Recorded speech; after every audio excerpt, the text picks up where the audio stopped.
আসসালামু আলাইকুম ওয়া বাৰাকাতুহু। আপোনালোকৰ ওপৰত আল্লাহৰ ৰহমত বৰকত আৰু শান্তি বৰ্ষিত হওক। আউযু বিল্লাহি মিনাশ শাইতানিৰ ৰাজিম। বিসমিল্লাহিৰ ৰাহমানিৰ ৰাহিম। খেদা খোৱা শয়তানৰ ফুচলনিৰ পৰা আল্লাহ তুমি আমাক ৰক্ষা কৰা। পৰম কৰুণাময় পৰম দয়ালু আল্লাহ তাআলাৰ নামত আৰম্ভ কৰোঁ। আজি মই ইয়াছিন সূৰা ২ নম্বৰ ৰুকু পঢ়ি শুনাব খুজিছোঁ অসমীয়া ভাঙনি। আশা কৰোঁ আপোনালোকে শুনি বহুত সওৱাব অৰ্জন কৰিব পাৰিব আৰু আল্লাহ কি কৈ আছে জানিব পাৰিব। ৰুকু ২ ১৩ নম্বৰ আয়াত। বিসমিল্লাহিৰ ৰাহমানিৰ ৰাহিম। পৰম কৰুণাময় পৰম দয়ালু আল্লাহ তাআলাৰ নামত আৰম্ভ কৰোঁ। ১৩ নম্বৰ আয়াত। দৃষ্টান্ত স্বৰূপে সিহঁতক সেই নগৰখনৰ বাসিন্দাবিলাকৰ কাহিনী শুনোৱা, যিখন নগৰলৈ প্ৰেৰিত মহাপুৰুষসকল আহিছিল। ১৪ নম্বৰ। সিহঁতৰ প্ৰতি ২জন ৰচুল প্ৰেৰণ কৰিছিলোঁ আৰু সিহঁতে ২জনকে অগ্ৰাহ্য কৰিলে। পিছত মই হাজাৰ অৰ্থে তৃতীয় এজন প্ৰেৰণ কৰিছিলোঁ। তেওঁলোক সকলোৱে ক'লে, মই তোমালোকৰ প্ৰতি ৰচুল হিচাপে প্ৰেৰিত হৈছোঁ। ১৫ নম্বৰ আয়াত। সিহঁতে ক'লে, তোমালোকতো আমাৰ দৰে মানুহহে আৰু পৰম কৰুণাময় একো অৱতীৰ্ণই কৰা নাই। তোমালোকে কেৱল মিছা কথাহে কৈছা। ১৬ নম্বৰ। তেওঁলোকে ক'লে, আমাৰ প্ৰভুৱে জানে, নিঃসন্দেহে আমি তোমালোকৰ প্ৰতি ৰচুল হিচাপে প্ৰেৰিত হৈছোঁ। ১৭ নম্বৰ। সুস্পষ্ট সংবাদ পহুচাই দিয়াৰ বাহিৰে আমাৰ ওপৰত আন দায়িত্ব নাই। ১৮ নম্বৰ। সিহঁতে ক'লে, আমি তোমালোকক আমাৰ বাবে অমংগল বুলিহে ভাবিছোঁ। তোমালোক যদি বিৰত নাথাকা, আমি তোমালোকক পাথৰ মাৰি হত্যা কৰিম আৰু আমাৰ পৰা তোমালোকে অৱশ্যেই কঠোৰ শাস্তি পাবা। ১৯ নম্বৰ।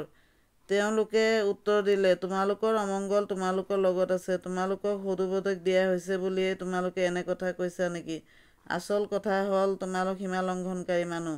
২০ নম্বৰ। ইতিমধ্যে নগৰৰ উপকণ্ঠৰ পৰা এজন ব্যক্তি দৌৰি আহি ক'লে, হে আমাৰ জাতি ভাইসকল, ৰচুলসকলৰ কথা মানি লোৱা।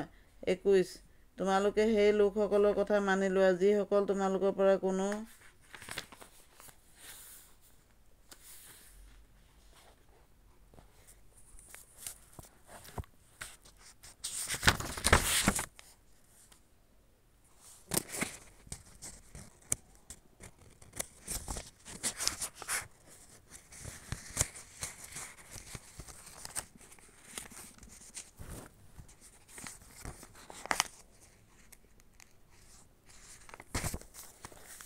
পৰা কোনো পুৰস্কাৰ নিবিচাৰে আৰু যিসকলে সঠিক সৎপথত আছে।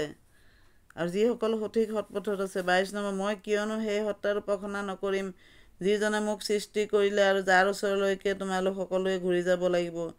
২৩ নম্বৰ। তেওঁৰ সলনি মই আন উপাস্য ল'মনে? দয়াময় প্ৰভুৱে মোৰ অঘটন ঘটাব বিচাৰিলে সিহঁতৰ মধ্যস্থতা মোৰ কোনো কামত নাহে আৰু সিহঁতে মোক উদ্ধাৰো কৰিব নোৱাৰে। ২৪ নম্বৰ আয়াত। তেনে কৰিলে মই দেশকৈ পথভ্ৰষ্টতাত পতিত হ'ম। ২৫ নম্বৰ। মই তোমালোকৰ প্ৰভুৰ প্ৰতি বিশ্বাস স্থাপন কৰিছোঁ, তোমালোকে মোৰ কথা শুনা। ২৬ নম্বৰ। শেষত সিহঁতে তেওঁক হত্যা কৰিলে আৰু তেওঁক কোৱা হ'ল, তুমি জান্নাতত প্ৰৱেশ কৰা। তেওঁ ক'লে, হায় মোৰ জাতি ভাইসকলে যদি এই কথা জানিলেহেঁতেন, মোৰ প্ৰভুৱে কিয় মোক ক্ষমা দান কৰিলে আৰু সন্মানিত লোকসকলৰ অন্তৰ্ভুক্ত কৰিলে। ২৮। তাৰ পিছত মই তেওঁৰ জাতিৰ প্ৰতি আকাশৰ পৰা কোনো সৈন্যবাহিনী পঠোৱা নাছিলোঁ আৰু সৈন্যবাহিনী পঠোৱা মোৰ কোনো প্ৰয়োজনো নাছিল। ২৯ নম্বৰ। কেৱল এটা মাত্ৰ ভয়ংকৰ নিনাদ হ'ল আৰু লগে লগে সিহঁত নিথৰ নিস্তব্ধ হৈ পৰিল। ৩০ নম্বৰ। আল্লাহৰ দাসবিলাকৰ কাৰণে অতি আক্ষেপ কথা যে যেতিয়াই সিহঁতৰ ওচৰলৈ কোনো ৰচুল আহিছিল, সিহঁতে তেওঁক ঠাট্টা বিদ্ৰূপ কৰিছিল। ৩১ নম্বৰ। সিহঁতে দেখা নাইনে সিহঁতৰ পূৰ্বে মই কিমান জাতি বিনাশ কৰিলোঁ, যিবিলাক সিহঁতৰ ওচৰলৈ দুনাই ঘূৰি নাহে। ৩২ নম্বৰ। সিহঁত সকলোকে সমবেত কৰি এদিন মোৰ ওচৰত উপস্থিত কৰা হ'ব। সমাপ্ত।